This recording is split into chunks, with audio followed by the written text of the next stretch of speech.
Jesus is like us. This is how it changes our life. Hebrews 4:15 and 16 says, "We do not have a high priest who is unable to sympathize with our weaknesses, but one who in every respect has been tempted as we are, yet without sin. Let us then, with confidence, draw near to the throne of grace, that we may receive mercy and find grace to help in the time of need." Jesus is like us.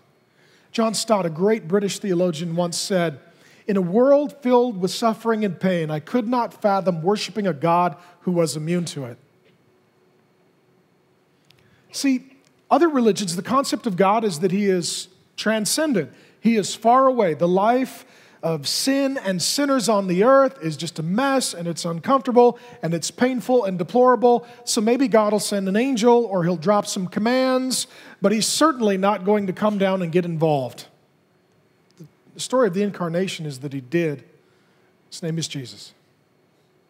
What this means is none of us can look at Jesus and say, "You don't understand. Jesus, you don't understand what it is to grow up, to be a teenager, to have your family sort of turn their back on you and your friends betray you, and you don't know what it's like to work a dead-end job. You don't know what it's like to be homeless, and you don't know what it's like to be poor, and you don't know what it's like to be mocked or lied about or beaten or abused or harmed or suffer or die." Jesus would say, "Actually, I do. I'm your high priest."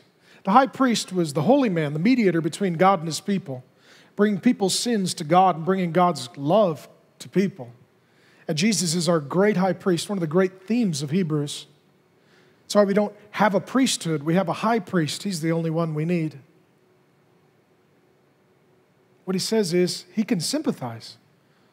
See, when you're suffering, talk to Jesus. You're hurting, you can talk to Jesus. You're struggling, you can talk to Jesus. You're tempted, you can talk to Jesus, because Jesus has been tempted.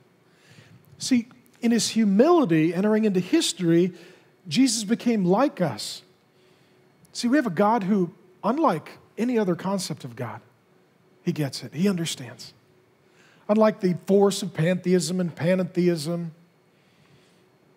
we have a real God with a name and a face, Jesus. What He says is we can run to Him anytime we have need, and He gives grace, and He sympathizes with us. He understands. So the first comfort is Jesus is like us. But if Jesus was just like us, that in and of itself would not be helpful. Some of you have friends that are like you. They're like, "I totally understand. I feel your pain. What are you going to do?" "I don't know. There's not much I can do." You're on your own. I sympathize, empathize, but I'm equally unable to affect change. Jesus is encouraging because He's like us. He's also encouraging because He's unlike us. Think about that.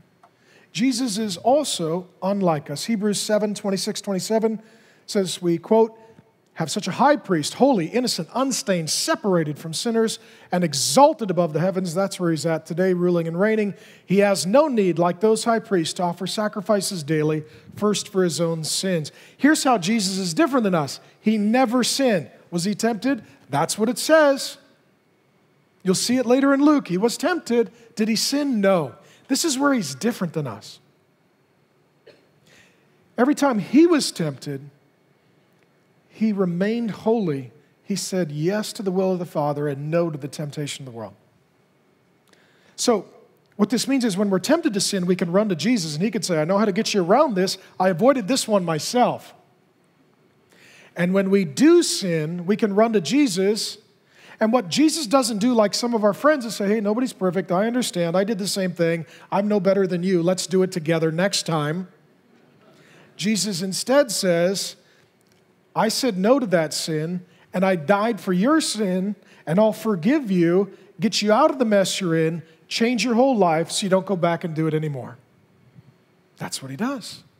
Changes people. He's unlike us in that He is without sin. Jesus lived the life we should have lived and haven't, and He died the death that we should have died and won't if our faith is in Him.